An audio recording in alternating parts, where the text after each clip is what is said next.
results.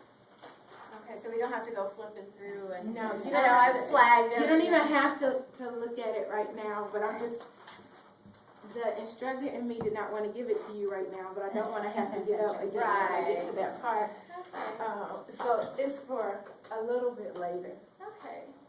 Well, it's nice to have us all together again. I know Dr. Newberger and I have met with Shonda some. We've had several conversations with her.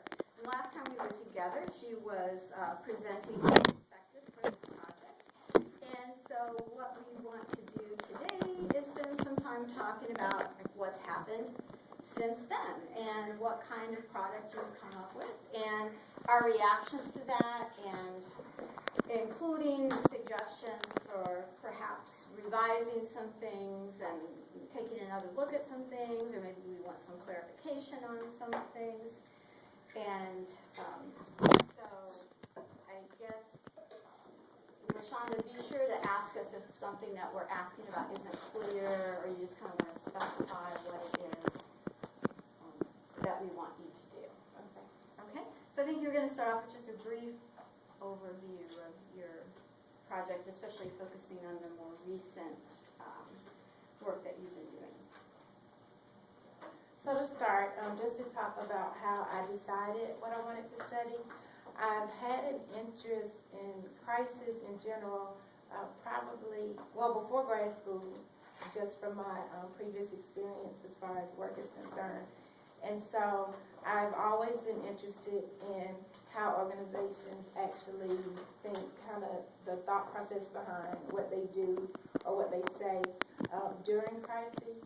So that was one of the reasons I wanted to do this study in general. And then also, I was aware of what Johnson & Johnson was going through right now, and my PR brain was always thinking, gosh, what a nightmare, all these recalls happening all over the place. Surely somebody there is having fun with this. So with that in mind, I also remembered from my intro to PR class about Johnson & Johnson also being this role model, or, you know, the way that they handled the 1982 Tylenol cyanide tampering, how well they handled it then and how much that was lauded, at least in the textbooks that I've seen. So I felt like that was a really, how they acted then was a lot different than what it appeared that how they were acting right now. So I thought that would be interesting. And then I did have a little knowledge about some of the communication theory. It talks about the effects that media has on people and their perceptions, as well as in the pervasiveness in general. So that was kind of what I started with when I was trying to decide what I wanted to do for it. So now to talk about why what I studied is important. Again, since Johnson & Johnson, since there was the 1982 example of Johnson & Johnson doing really well and being a stellar example of crisis communicating, you know, at its best, them compared to now, I thought that would be a good case study. So that's one reason that this is important, because it can provide information regarding both of those instances for practitioners and for scholars. And then also, it's important because we can use I use the media coverage that was examined here to look at some of the ideas from the situational crisis communications theory, media effects research and framing, as well as the information giving strategies and reputation management strategies, to see if those ideas did in fact show up in the actual news coverage.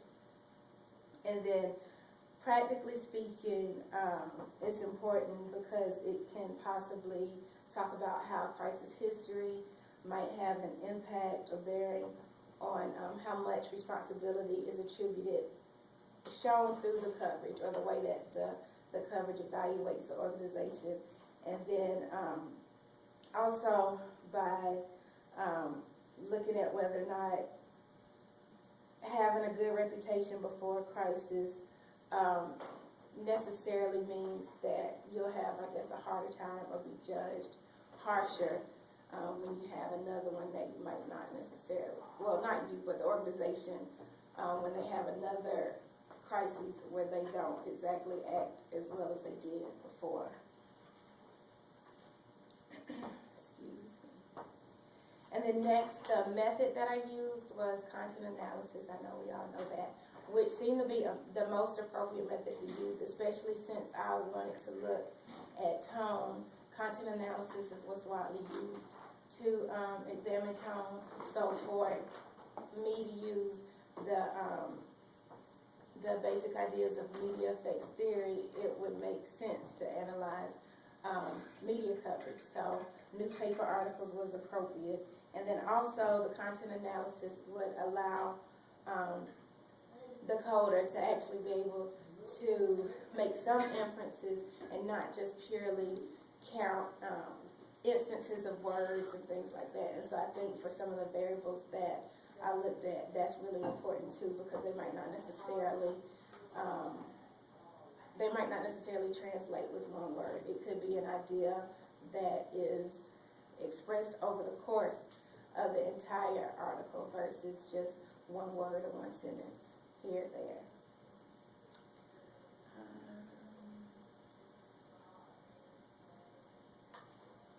Next, to talk about the coding scheme and process. I know at least Dr. Newberger and Holliday know that I did have some difficulty with the coding scheme, and I think Dr. Holliday and I both thought that it was really good before we started, and I still don't think that is bad, but through the coding process and trying to establish the coding reliability, I did learn that it is somewhat difficult to look for some of the occurrences of the variables, and so with that in mind, the decision was made for me to actually do the coding of the actual data set, which is not what we had originally planned. And those reliabilities are on page 45 if you wanted to see them. I didn't think I should list them on there. Now you can move to the handout that I gave you. You might have been tweaking already. And rather than go through the lit review, I'm going to go through the research questions because they stem from what I learned through the lit review, and I'll just let you know kind of what the variables pertain to that I did learn from the lit review. So first, the first research question was there a difference in how the media described Johnson & Johnson's handling of the crisis in 1982 and the current crises? So for this research question, I used two different variables. The first variable was looking at whether or not the news coverage provided an evaluation of Johnson & Johnson's operational response to the crisis. And when we talk about operational response, more so about like the physical things that they could have done, maybe fixing a machine or maybe training personnel more. So operationally speaking within the company, what they were doing to rectify what was being done. And then the second variable that I used was how the news coverage evaluated Johnson & Johnson's reputation overall. So any references to it being good or bad as a company, just generally speaking. So first, the big thing was that majority of both samples didn't describe an operational response for Johnson & Johnson. And in light of that, I didn't conduct a crosstabs analysis, even though it would have been appropriate to use that to talk about whether or not there was a difference between the 1982 sample and the current sample. Since most of them didn't even refer to it, it seemed like it wouldn't be appropriate in that instance. So instead, strictly looking at the frequency distributions for everything, when I did look at the occurrences where there was an evaluation of the operational response, it showed that the media was more likely to provide a positive one for 1982 and a negative one for the current sample. And even though the ends are small, I still think it's worth mentioning because the idea with the whole, the SCCT idea of with the categorization categorization of crisis types and the attribution of responsibility. So even though we haven't gotten to that research question, I did learn that, as I would have assumed, the 1982 crisis was described as a victim crisis, and then the current crises were either described as preventable or accidental, which both of those have a higher attribution of responsibility associated with them. So with that in mind, looking at these results would support that idea, because it shows that even though it might have been just one instance for, I think it was just one. Yeah, one for the 1982 sample.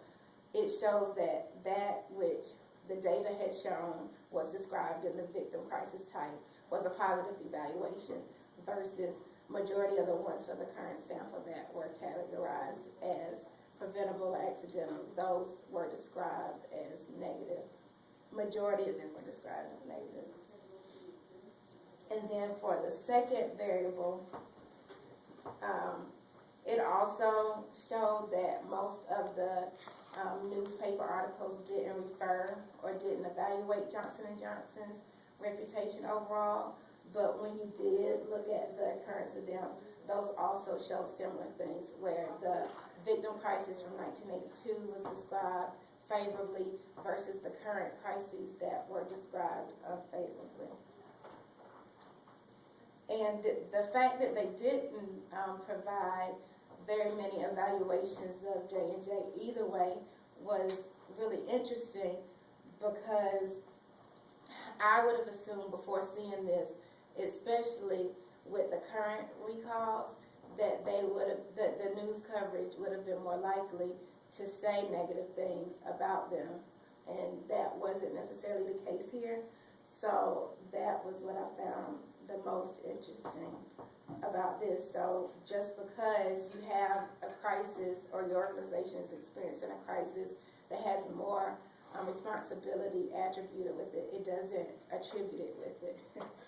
It doesn't necessarily mean that those negative evaluations are unfavorable. Evaluations will come along with it as well. And then the second research question looked at whether or not there was a difference in how the media described the crisis from 1982 and then the current crises, which I already kind of talked about before, but just to restate that, basically they found, or I found, that the 1982 recall was only described as a victim crisis in the news coverage, versus the current ones that were either preventable or accidental. And that's useful for most of the other research questions, because most of them are also looking at whether or not certain things show up in the news coverage based on what kind of crisis is described in that coverage. And when I first did the crosstabs analysis, it did look like there was a significant difference between the way that they were described in both samples, but there was that result was not reliable, because there were so many cells that had expected counts less than 5.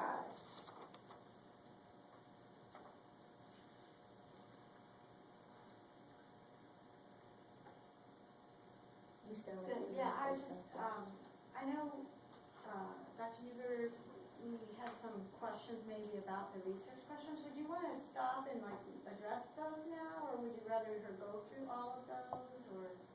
Go through everything. Okay. Okay. All right, for the next one, the research question was looking at whether or not there was a difference in references to prior recalls in the old coverage, 1982 recall coverage, and the current coverage. And for this one, I also looked at 2 different variables. The first one was a variable that I looked at for both samples, and it was the mention of past recalls, but it excluded any references to the 1982 recall. So it could be a previous recall, but just not the 1982 one, the Tylenol tampering. And the idea behind including that variable was to see if we could look at crisis history and whether or not the news coverage was actually using the history of whether or not they had experienced similar crises before, and if that could possibly have an indication or coincide with the tone they were using to describe the crises in the organization as well. And then the second one, the references to the 1982 recall. The reason that that variable was included only for the current sample is because that could also point possibly to the SCCT idea of performance history, where they did so well back then, but that is a stark contrast to now, like to see whether or not that actually might be happening, or that is evident in the news coverage or not. So that's why I separated it out and wanted to look at that specifically. Because if we only looked at mentions of past recalls and there did seem to be a difference, there would be no way of knowing whether or not it was due to a reference to that, really stellar, great job, pat on the back response back in 1982, or maybe what they're doing presently with the current crises. So what I found there was that the 1982 sample did not refer to any recalls at all. So that's why there's no statistical analysis there, because there was nothing really to compare.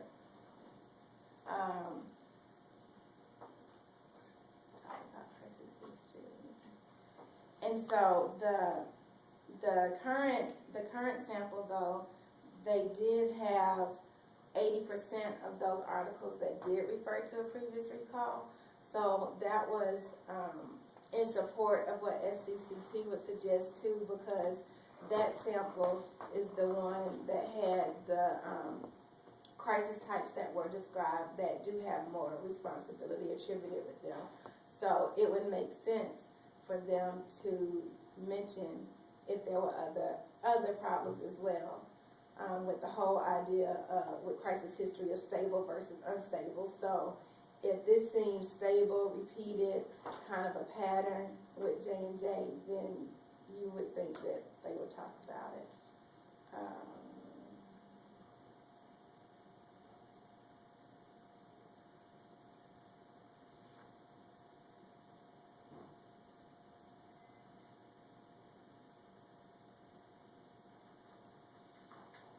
And then for research question 4, was there a difference between Johnson & Johnson's use of instructing and adjusting information in the samples?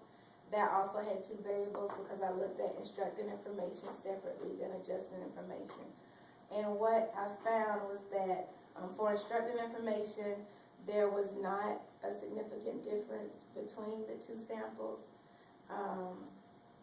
And then also for the inclusion of adjusting information, there wasn't a difference either. However, both samples did include adjusting, and they included adjusting information more often than instructing information. And then lastly, since there was no difference between the 2 years, that's probably something that we also would expect, because the research suggests that you should be using both types of those, both instructing and adjusting information when you experience crises. Anyways, that both of those are very important. So regardless of whether or not it was a victim crisis type that was described back in 1982 or the accident or preventable ones now, the theory would suggest that we should see both of them. So that supported that. Lastly, research question 5 asks what reputation management strategies does the news coverage report that Johnson & Johnson used. And this one ended up being, I think, probably the most challenging variable, because there are so many reputation management strategies. There were 14, and then we had a 15th code for if none was mentioned. So through that, we found that many of the reputation management strategies, there weren't any occurrences of them at all in the news coverage. And so with that in mind, I went ahead and collapsed it down to 4 categories to see if maybe things might show up better then. And those 4 categories were strategic response categories. They were deny, diminish, rebuild, and reinforce. And those are kind of, I put those on the coding scheme also to kind of help guide the coders anyways, because those are kind of the overarching categories that all of those reputation management strategies can fall into. And so looking at the distribution of the strategic response categories, it showed that the same categories, except for one, were used both times. To me, that wasn't that surprising, because especially in corporations like Johnson & Johnson, who've been around for a long time, I don't think it would be far-fetched to think that they might employ the same types of strategies that they've been using, because those are their tried and true or go-to strategies. Whether or not that's a good or bad thing is a whole other discussion. But companies of that size and with that history, I would expect to see that happen. And then the one thing that did jump out at me was that the largest difference within the strategies that were used in the samples was with the diminish category. And all of these frequencies are on page 56 in the thesis. The 1982 sample had 1.2 of the articles that had the diminished response compared to 13 in the current sample. And since the diminished response includes statements that where the organization takes partial responsibility for the crisis, but says, some of these things are out of our control and we're really being judged unfairly. That wasn't surprising, because the 1982 crisis was described as a victim crisis, and so Johnson & Johnson wouldn't have a reason to need to provide a response like that. So I just thought that was worth mentioning as well.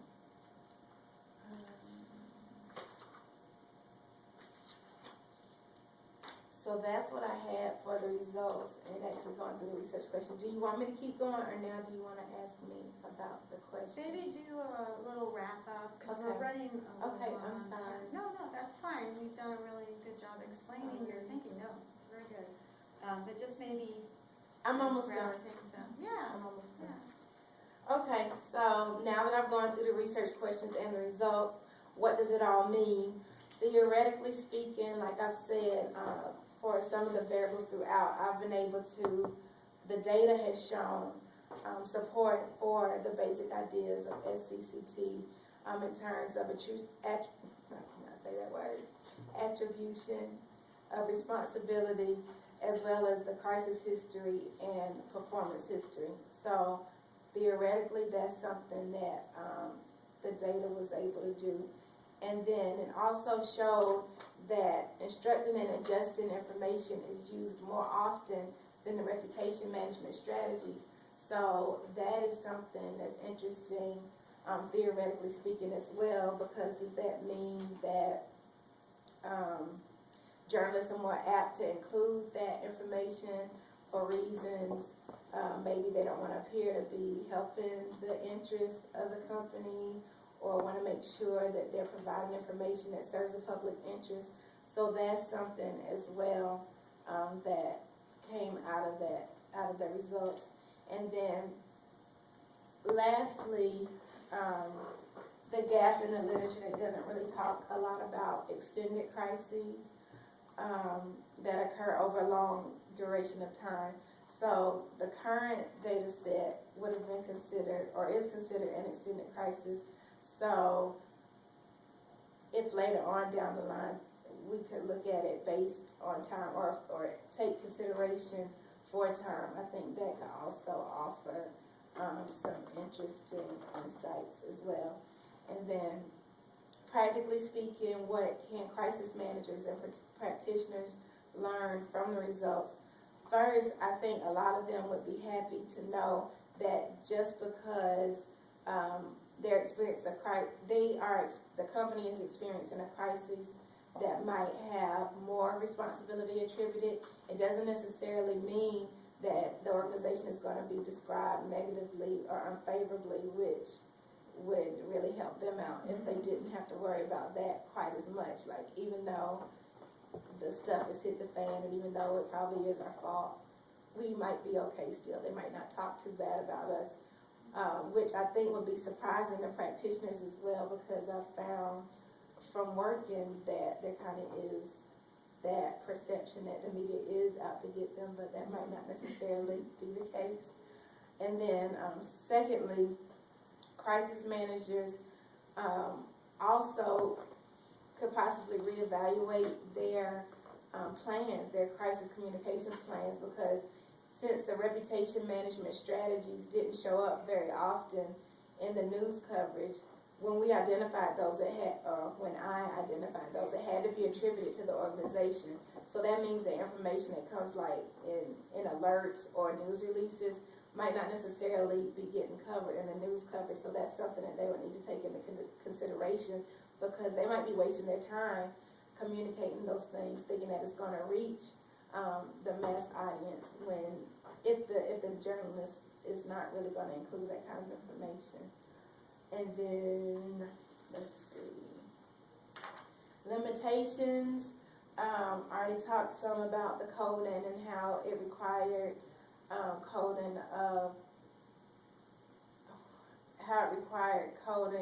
of manifest data, and so that made it harder.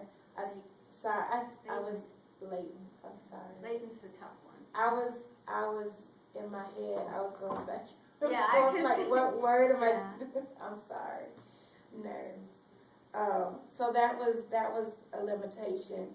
And like I said before, the reputation management strategies also caused one, because there's such a fine line between a lot of them. It's sometimes hard to determine which one it is. So that was a limitation as well. Then the current crisis is still going on as we speak, but the sample or this study was only for a certain time frame, so that was a limitation as well. And then lastly, like I was saying before, we know what the newspapers reported according and what they attributed to the organization, but we really don't know what the organizations or what Johnson & Johnson in this case was actually saying, because it could have been different if they released something in a news release or even in a statement. We don't know if that's really what they were saying.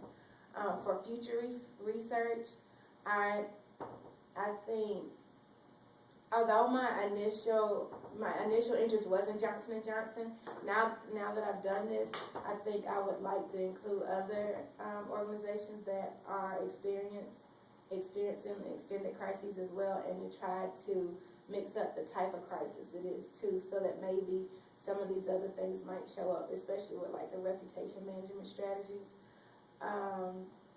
Also, for future reference, more time could be, or more focus could be given to the consideration of time and whether or not that actually has any impact on how Johnson & Johnson is being evaluated, operationally speaking, and their reputation, as well as what reputation management strategies were used, maybe at a different stage of the crisis as well. And then, like I said before, actually looking at news releases, that might be good, so that you could actually compare what the journalist is saying came from the organization, and actually look at what information they released. And then lastly, for future research, maybe look at what third parties are contributing, because as I was coding, I did notice a lot that there would be information in there from either the FDA or maybe some like industry leader in pharmaceuticals talking about the event as well. And so what they're saying could also be shaping possibly how the whole crisis is being perceived by the people who are reading it. And that was it. Okay. Well, thank you. And LaShonda, I think you seem very calm and collected. And oftentimes when students present on SCCT in front of Dr. Coombs, who's created the theory, they are much, much more nervous. So I'm glad it looks so they usually like start off with an apology. I'm sorry, I'm screwing up your work, but so so that was good. So I don't know, Dr. Coombs, did you want to have any reaction or comment in general? Or? Okay. So it's okay. So he's yeah. So I think that was one of the things that we always look for. Are you applying the theory in a consistent way through the analysis? That is the way that the researcher, the theorist, intended. I think you thought that was the case. Yeah. So that's always good. It's not fun when somebody misuses your theory. Okay, well, why don't we kind of open things up for some questions. I think we will want to talk some probably about the methods, results a little bit, and with Dr. Newberger being a very good methods expert, she's probably going to have some insights maybe or some questions about that. I think one of the things that LaShonda ran into is just small n sizes for everything. And so if you like statistics, you hate that. But the data is what the data is, and it's not like you can make up new data. For example, with the 1982 coverage, if something isn't there, it isn't there to analyze. And I think one of the things that we were doing was scrambling, trying to figure out how to do more interesting statistical analyses, and maybe that's something that you can offer some insights. I don't have any ideas for any more interesting because, like you said, the sample size is so small I can't really do much with it. Yeah. The one thing, though, that I noticed I thought would be really helpful was tables instead of the charts. And I mean, that might be more of a personal preference thing for me. But I thought that would, because the percentages made it so that you could compare, which was really helpful. That was really helpful to have the percentages and the counts. I really appreciated that. But I think if you could see it in a table, you could get more of an idea of like, well, what is really going on here, you know? And I'll give you, like I did last time, I'll give you this, but I made like kind of a fake out of what it could look like, where you have like this, like 1982 and then the present one, and then you have kind of your different variables and then the different dimensions of the different variables, so you can visually look at it and say like, be able to, you know, just see everything at once. Because I think that was one thing that I struggled with, was kind of going back and forth and trying to figure out, like, in the aggregate, what really happened here, you know? Because there were a lot of things going on. So that would be, I don't have any statistical wizardry, but. I think that's a really good point, and we had talked about that. And I know one of the samples that I gave her from another student's thesis used these kinds of bar charts, but I kept saying, like, remember I was like, I can't look at this and have this make sense. And so I would make my own little table. And so maybe that's a really good suggestion. And I think that's something that's very doable. It doesn't require. You already have everything, you just have to make a couple. Yeah. Do you think it should have the percentages and the frequency, the Yes, actual? I think it should have Okay. both. I think it doesn't, think about which one you think is substantively more important. Probably the percentages, but just put one of them in parentheses next to it or something. I mean, it doesn't really matter, just structure it in a way so that you can tell. But then, so you can kind of look down it and look across, and I don't know. So if you have a sample table, that would be good. And to me, that makes a lot of sense too, because it doesn't make sense in terms of statistics to just talk percentages. I need the counts, you know, and that's why you have like the n equals 4 or something like that. But I think that's a really good idea. And so the tables could go, do you think before the charts, or I think maybe leave the charts? Some people really like the charts. I've been at conferences where they really like the charts. Yeah, and that's what it is. It's kind of like a the personal tables. preference thing. I mean, my personal preference would probably even be just have one big one and almost even That's put what I it was thinking. at the end or something, and That'd be refer to nice. it and say it's on page whatever, it's in appendix whatever, just so that, because I don't know, I'm a cheater. Sometimes when I read stuff, I just want to know exactly what happened, so I want to be able to flip right to Yes. it. And then I don't have to read your description of results. I can just look at the data with my eyes and figure out what happened. So the table tells the story. And not that you're not doing a good job of telling the story, but Yeah, and I thought you did That's a like really the good job of Cliff walking Notes. through it. But Yeah. you know, if you know it, you can then take a look at it. Does that sort of make sense? I think that's a very good suggestion. Yeah, so the small n sizes, I think that was surprising. And you were surprised by that too, especially with all the media coverage that occurred. Because I lived sort of within a few hours of Chicago, and we had constant barrage of media coverage. And I was really surprised that those were the only articles, the 14, I think. But I guess if it played out over a couple of weeks, I guess that makes sense. But I was hoping that everyone would be nice and juicy, and it would slam Johnson & Johnson. That's what I was hoping. But well, I think you did a good job of pointing out how we think of this as the role model case, of how to handle the crisis. But then when you actually look at what was reported, it's mixed coverage. And I think that's very interesting. I think that's something, like you said, as an important lesson for organizations, that you might, although the media coverage might be mixed at first, you may come out, quote, the winner, if you will, in the end, in the court of public opinion.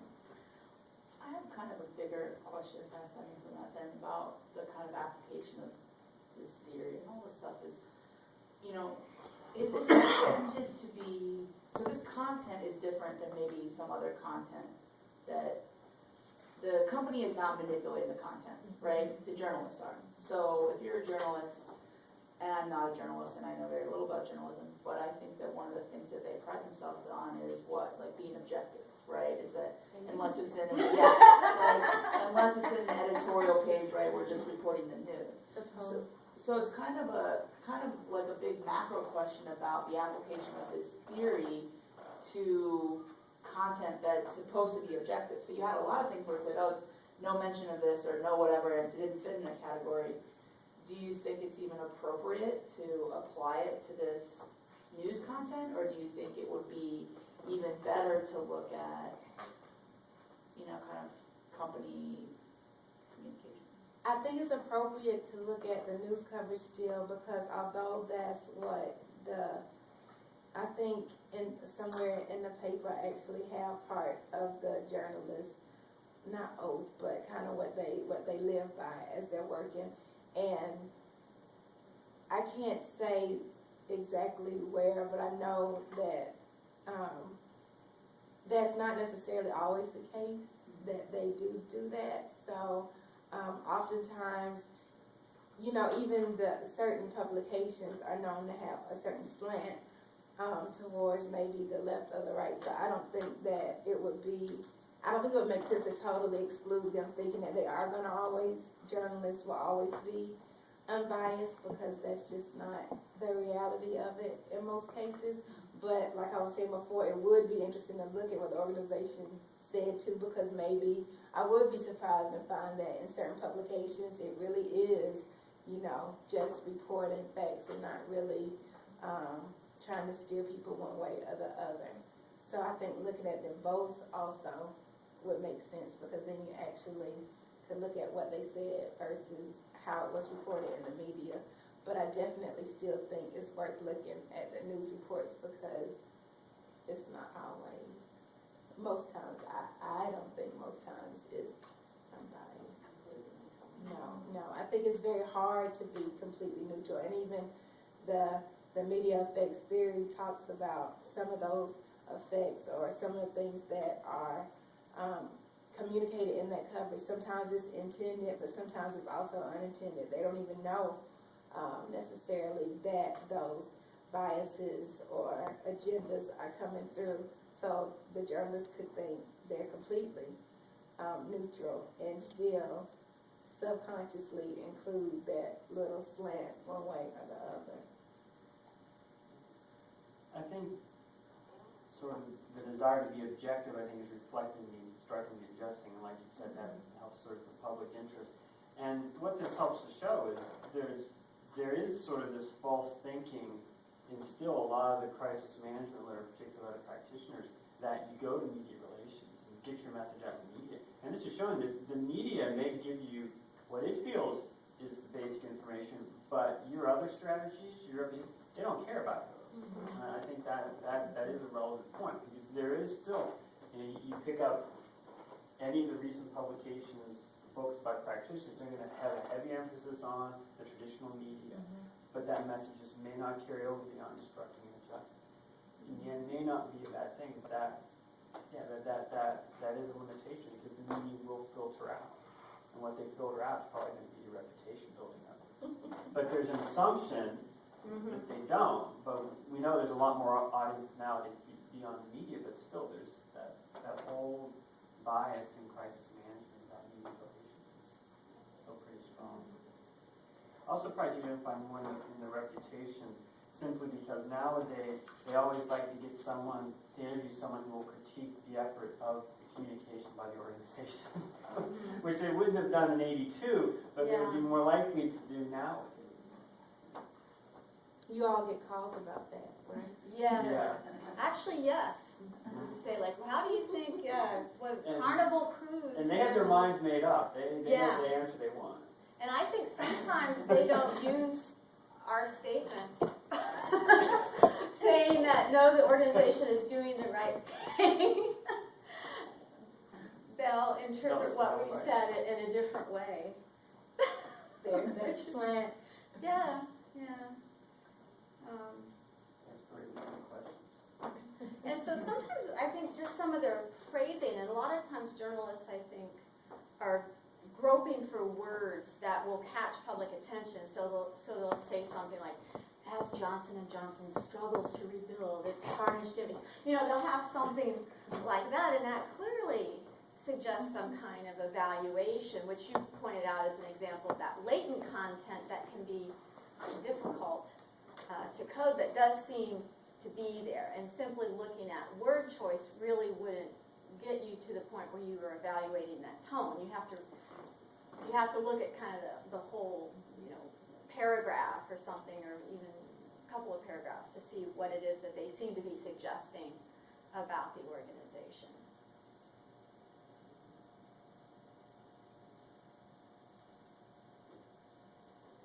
I think that kind of comment really ties into a big thrust that you kind of had in here. You discussed it a little bit. You can't do with these data, so whatever. But the idea that this is obviously descriptive study. You did a content analysis, but to me, the really interesting thing is what are the effects of things like this that are going on. So, what do you think?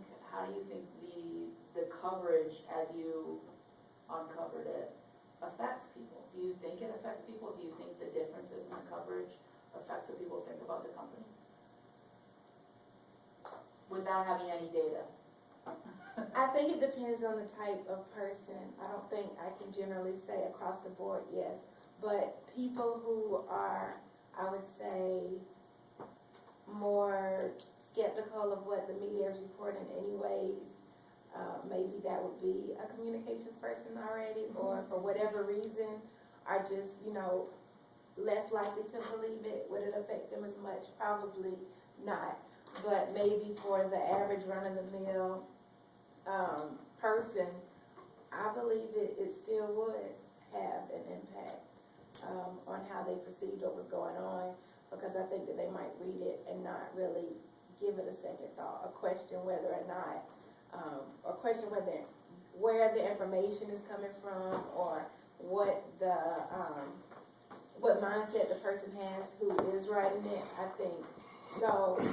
For some parts of, I guess, the population, yes, I really do believe that it has very profound impact on how they perceive it. But then maybe on a smaller part of the population, it might be more educated, more savvy about what goes on sometimes.